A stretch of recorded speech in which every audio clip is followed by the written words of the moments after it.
Office එකේදී විතරක් නෙවෙයි මම දැන් ගෙදරදීත් IDD කෝල්ස් ගන්න SLT ෆෝන් එකේ. ඔබේ නිවසේ SLT දුරකථනය දැන් IDD පහසුකම සහිතයි. Changing decisions. Much talked about cabinet reshuffle set to take place before the 1st of May. Celebration ends in tragedy. One person shot and killed at a musical show in Athanagala last night. One pregnant woman and 3 others injured. A main suspect has been identified and several police teams are deployed including Western Province North Crime Division officers. World Earth Day. Environmentalists highlight the need of the hour. I think we have to have more focused programs, and also we have to put a halt to the present trend of land use patterns and other resource users and have a comprehensive national plan. Weather update. Seawater levels rise in several coastal areas. Warning issued to naval and fishing community. There is atmospheric disturbed condition over the South Sea areas, but this is not tsunami situation. ISIL strikes again. Over 50 people killed at a voter registration center in Kabul.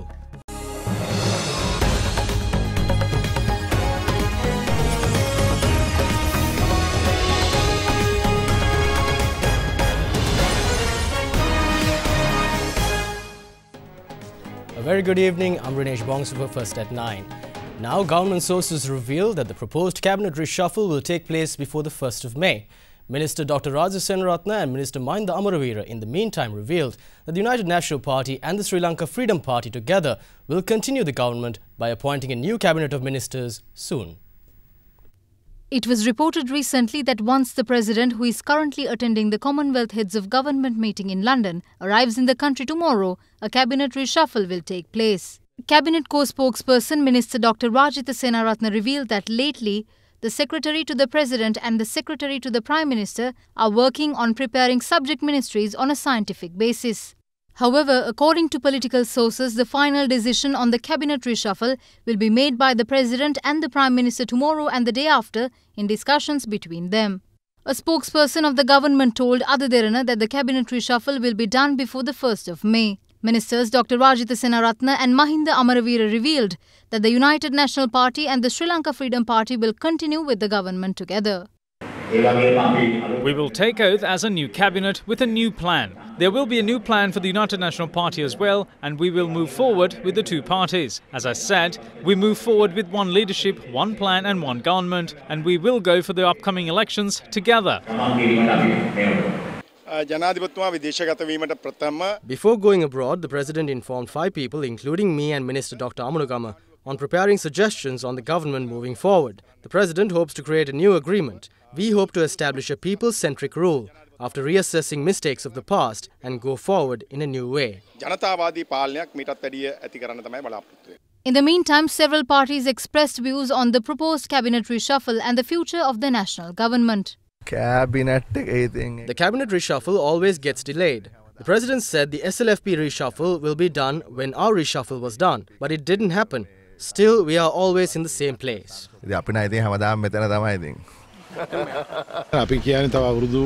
What we are saying is that since there are 2 more years and ministers have to start work once again, a drastic change is not needed. We are working in ministries and we prefer to work for them.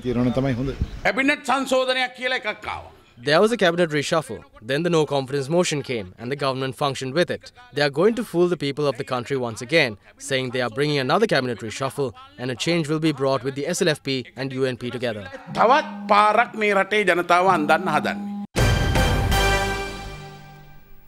Former President Mahinda Rajapaksa states that the government is using the Financial Crimes Investigation Division as a shield to cover up their faults. He made the statement at the 81st birth anniversary of the late politician Reggie Ranatunga. In the meantime, commemorating the birth anniversary of the late politician Reggie Ranatunga, his sons Ministers Arjuna Ranatunga and parliamentarian Prasanna Ranatunga expressed contradicting views over their father's political affiliations with former President Mahinda Rajapaksa. The 81st birth anniversary of late Reggie Ranatunga, a renowned politician of the country, was commemorated in Udugampola today. A special commemorative event was held today under the auspices of former President Mahinda Rajapaksa at the Reggie Ranatunga Memorial Hall in Udugampola. In the recent past, we were harping about the court case of Aloysius, how much he looted, about the Prime Minister and about the ministers. What has happened today? Today we have forgotten about it all. Now the latest topic is the Constitution. Whether to do it or not, we are divided. Sometimes we wonder as to who is directing us. The government is trying to cover up everything through the FCID.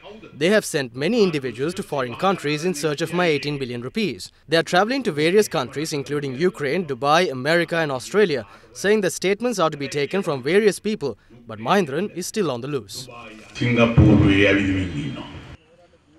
In the meantime, the two sons, Minister Arjuna Ranatunga and parliamentarian Prasanna Ranatunga, paid respects to the statue of late Reggie Ranatunga at Udugampola this morning.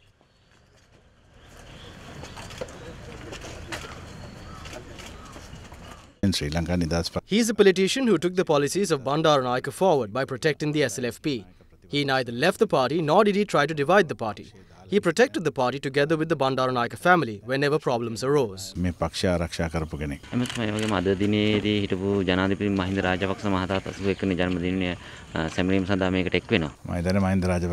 Rajapaksa never gave hope to my father when he was living. He allowed my father to die as just a parliamentarian. Mahinda Rajapaksa supported Reggie Ranatunga. Reggie Ranatunga lost in 2014 due to the Bandaranaike clan. I am worried over the fact that my brother made such a statement. Although we have different political views and policies, we will never allow them to harm our brotherhood.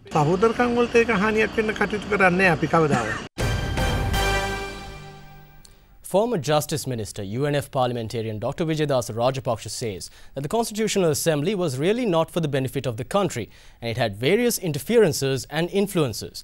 The parliamentarian made this remark today when he visited the sacred temple of the Tooth Relic. United National Front parliamentarian Vijayadasa Rajapaksa today visited the sacred temple of the Tooth Relic and then met both the Asgiri and Malwatu chapter Mahanayaka Theras and Mahasangha. This is a very pathetic situation in the country because from the top to bottom, all the government institutions have become virtually defunct, inefficient. And if you look at large, it looks like that the whole country is at an anarchy.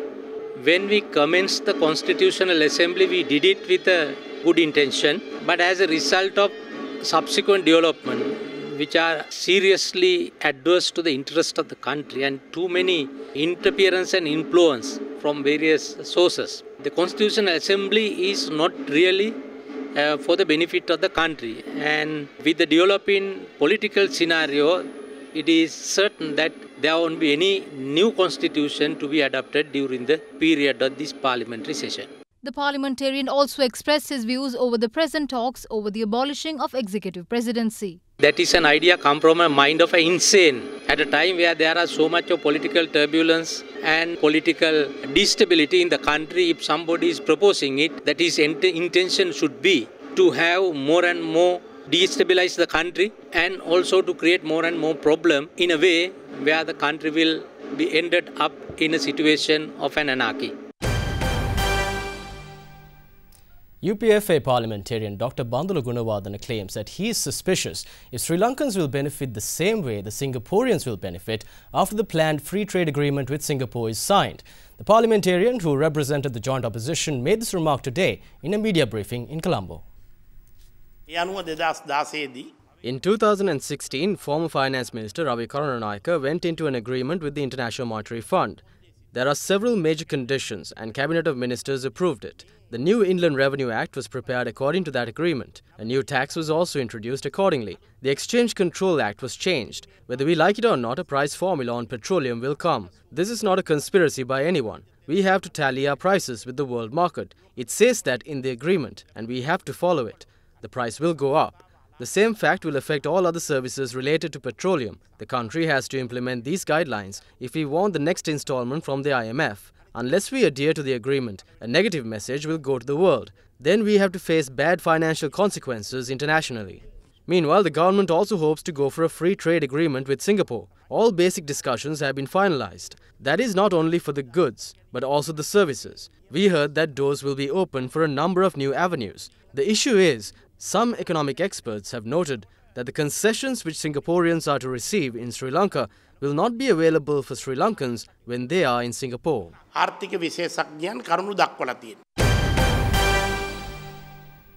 President Maithripala Sirisena, who arrived in London for the 25th Commonwealth Heads of Government meeting, participated in a New Year festival. The festival was organised by Sri Lankans residing in London. The New Year festival was organised under the patronage of the chief incumbent of the Sri Saddhatissa International Buddhist Centre in London, Agamaha Pandita Venerable Galayaye Piyadassi Thera. The festival has been organised for the 28th time, which includes many traditional games and cultural items. Approximately 4,000 Sri Lankans participated in the New Year festival. As Sri Lankans, we are proud owners of a great culture. With all our culture, knowledge and intellectuality, you know that our nation is not second to any other country. I wish you and your children all success and hope that you will carry on our great culture into the future.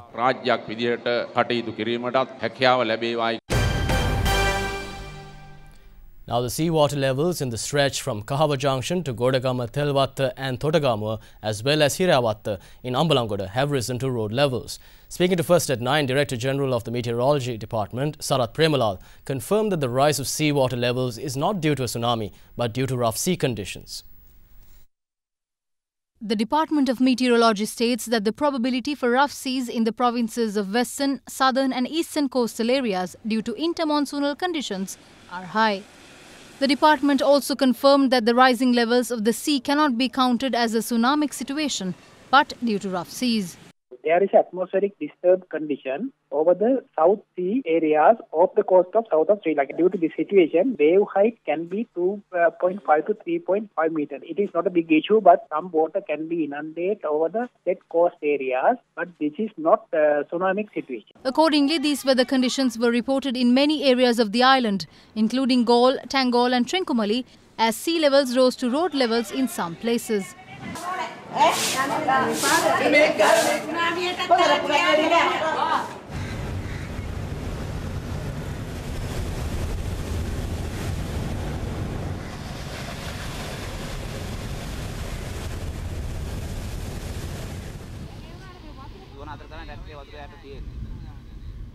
In the meantime, the Disaster Management Centre extended their warnings for the fishing and naval communities due to the prevailing weather conditions.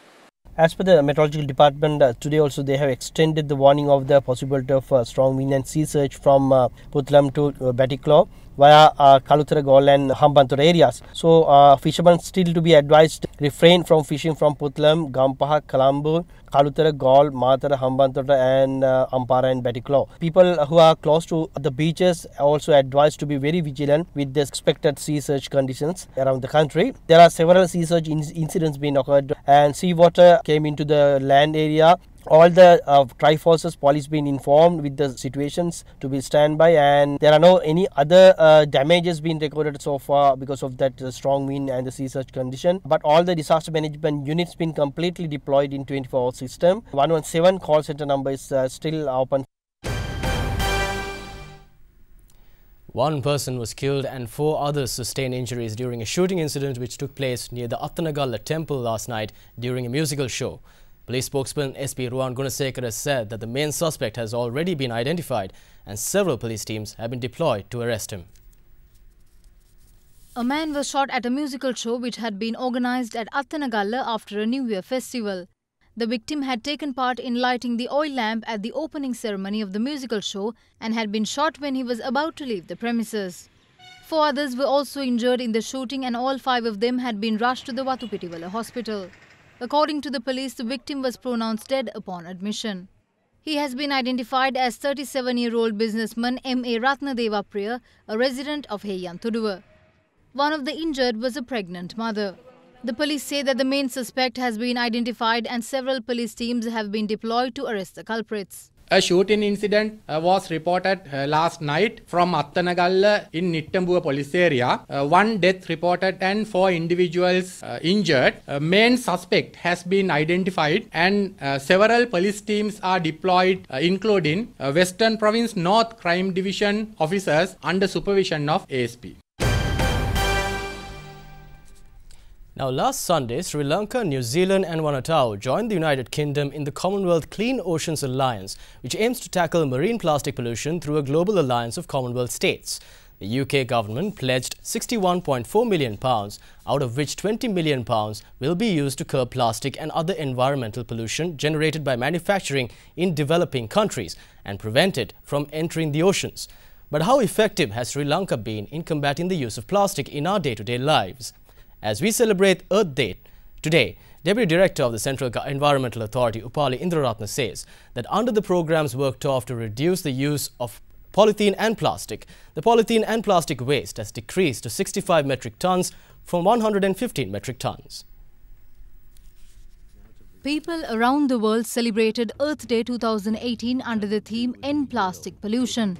According to recent statistics by the Sea Education Association, more than 9 billion tons of plastic have been made since the 1950s, while it is estimated that the amount of plastic in use now is 30% of all plastic ever produced. The report added that only 9% of the plastic waste produced ended up recycled and another 12% was incinerated. The remaining 79% has built up in landfills or ended up elsewhere in the environment. Furthermore, it is predicted that if current production and waste management trends continue, roughly 12,000 metric tons of plastic waste will be in landfills or in the natural environment by 2050. But where does Sri Lanka stand when it comes to use of plastic products? Speaking to Ada Derana, the Deputy Director of the Central Environmental Authority, Upali Indraratna, had this to say. As a country, we have fulfilled a lot to manage the use of polythene and plastic. After the program we deployed, the use of polythene and plastic waste has been decreased to 65 metric tons from 115 metric tons.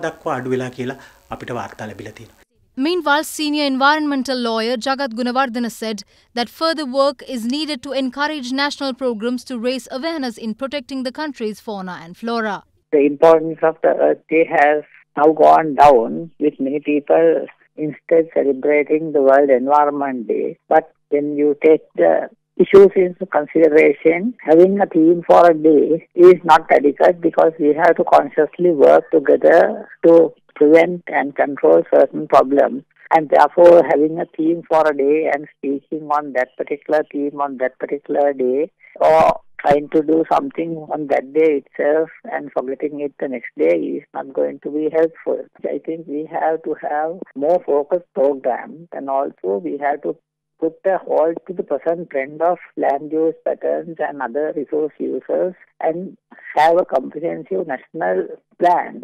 Policies are there, but the policies are just forgotten the next day. Therefore, policies won't help, but national programs of action and adequate legal safeguards to ensure that these things happen in a proper manner are the need of the hour, as I see.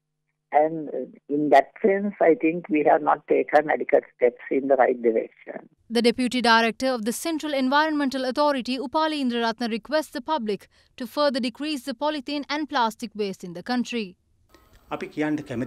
I would like to note here that if we are able to recycle 75% of the polythene and plastic waste, we'll be able to decrease the total waste in the country. But we request the public not to put the used plastic and polythene everywhere and take measures to dispose of them properly.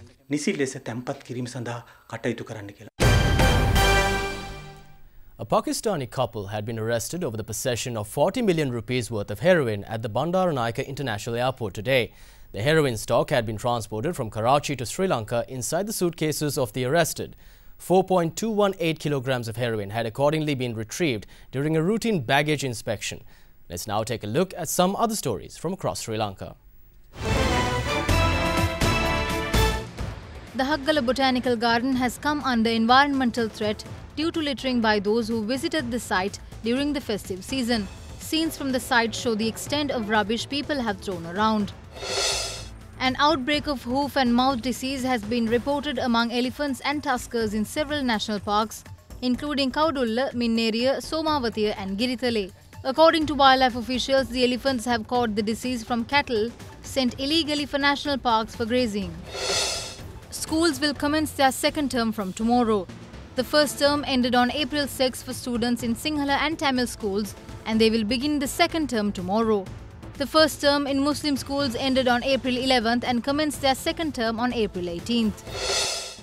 The National Movement for Consumer Rights Protection says that mandating meter installation and issue of receipts instead of introducing fixed prices for three-wheeler fares is like changing the pillow to cure a headache. The organisation says that many three-wheeler drivers steal money from commuters by charging varied fares, and if the government truly wishes to protect commuters' rights, they should first introduce a fixed rate for the charges. The movement requests that the government stop creating laws focused on nurturing meter manufacturers and set up laws for fixed three-wheeler rates to bring justice to commuters. You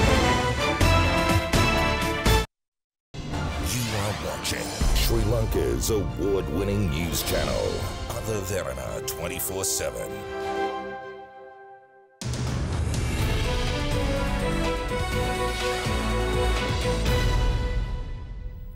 Welcome back. The IMF says that the Asian Pacific region remains the main engine of global growth in 2018 and 2019. The director of the Asia and Pacific Department of the IMF, Chang Yong-ri, made the remark yesterday when sharing the key messages of the IMF's forthcoming Asia and Pacific Regional Economy Outlook report in Washington, D.C. The Asia region remains the main engine of growth of the global economy, accounting for more than 60% of the global growth. Regional output is projected to grow by 5.6% in 2018 and 2019. That is about 0.1% percentage point higher than we expected in October. This overall revision was supported by external demand as well as accommodative financial conditions. However, the IMF said that over the longer term, Asia faces a number of challenges from population aging, slowing productivity growth, and the digital revolution, which also brings large opportunities along with risk. U.S. Treasury Secretary Steven Mnuchin said today that he may travel to China, a move that could ease tensions between the world's two largest economies as international policymakers acknowledged Beijing needs to change its trade practices. The United States has threatened to impose tariffs on up to $150 billion of Chinese imports to try to force changes in Beijing's industrial policies, which Washington say are aimed at acquiring American intellectual property. U.S. Treasury Secretary Steven Mnuchin said he is considering a trip to China, adding that he is cautiously optimistic of reaching an agreement that diffuses a dispute over trade. A trip by the U.S. Treasury Secretary to China could signal a breakthrough in the spat between the world's two biggest economies, which have threatened to slap tariffs on each other. China has threatened retaliation against U.S. exports if Washington pushes ahead with the tariffs.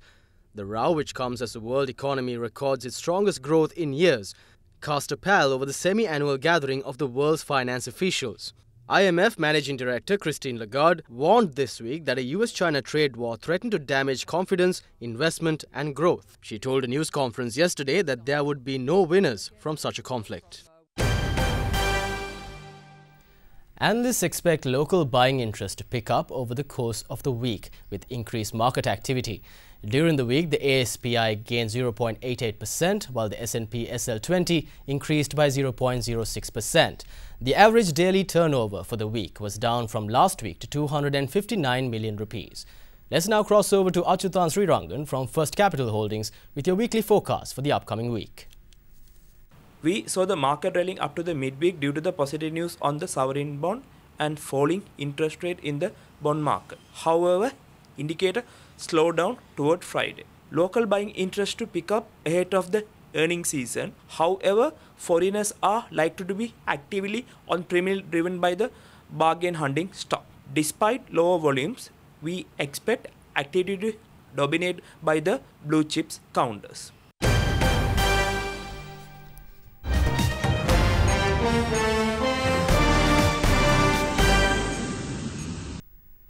A suicide bombing at a voter registration center in the Afghan capital Kabul has killed at least 57 people.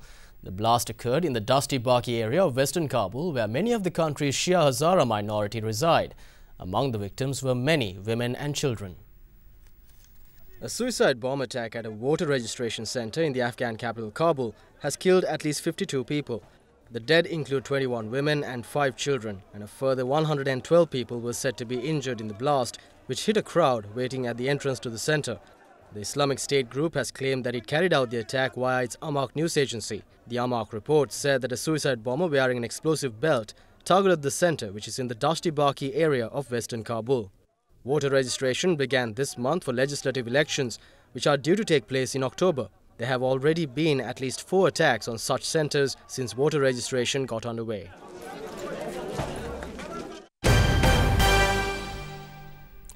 A nude gunman has killed 3 people and wounded 4 others at a Waffle House in Nashville, Tennessee. The man burst into the restaurant in the suburb of Antioch and opened fire with a rifle. A customer managed to wrestle the weapon from the man, who then fled the scene on foot. Police hunting for the suspect described him in a tweet as a white man with short hair. They later identified a person of interest in the case. The gunman was reportedly armed with an AR-15 style assault rifle, a weapon commonly used by mass shooters in the US.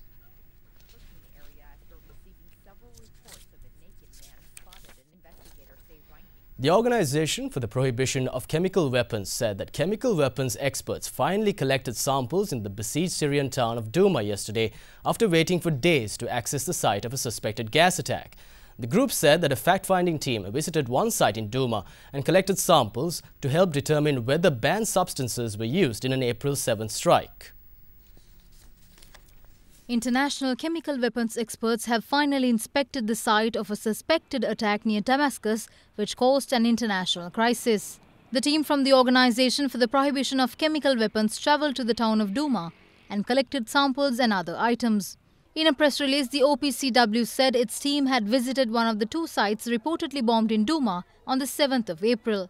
The unspecified samples will be sent to the OPCW laboratory in Rijswijk, a suburb of The Hague, and then analyzed by designated labs. Other information and materials have also been collected by the inspectors.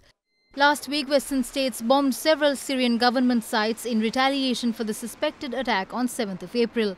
Syria and Russia, which now control Douma, deny chemical arms were used. Let's now take a look at some of the emerging stories from across the world.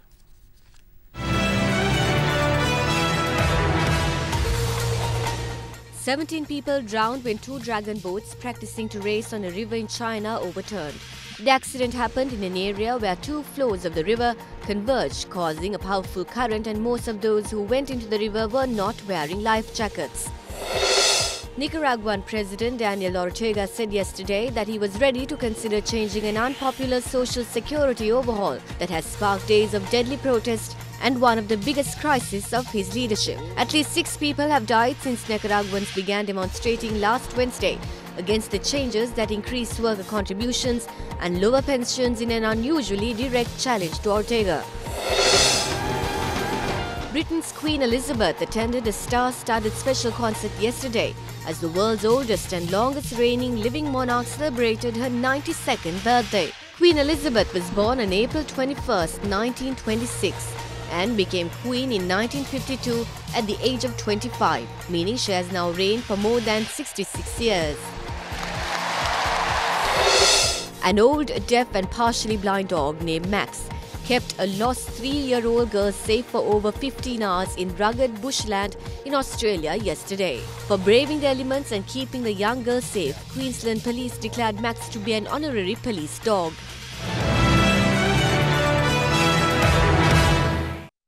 You are watching Sri Lanka's #1 news channel, Other Derana 24/7.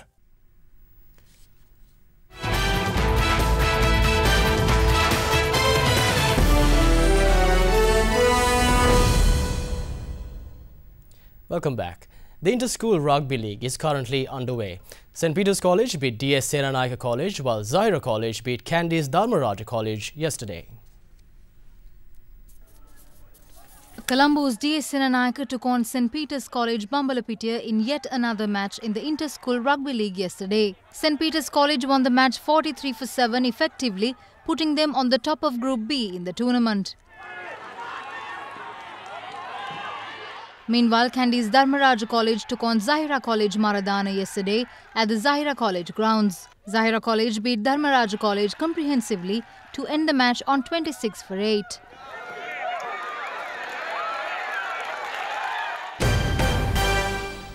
You are watching Sri Lanka's premier news channel, Other Derana 24/7. We now have Shanla Fernando at the Weather Centre with your weather forecast, first evening edition.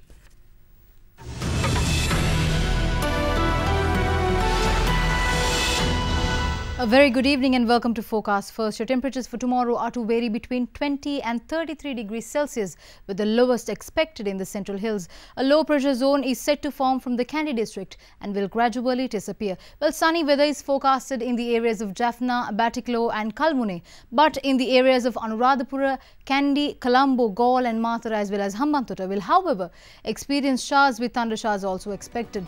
That's all we have from the Weather Centre tonight. Up next is your city by city forecast.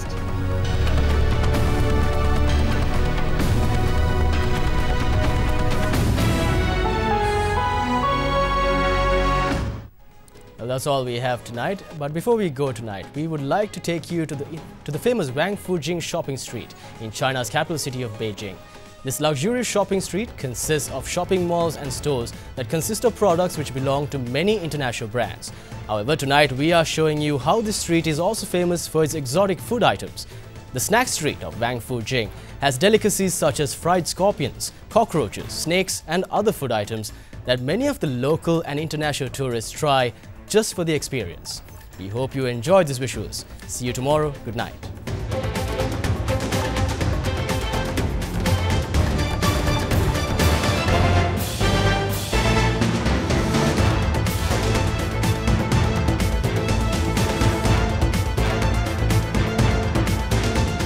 Bringing you the news and information 24 hours a day. This is Sri Lanka's premier news channel, Other Derana 24/7.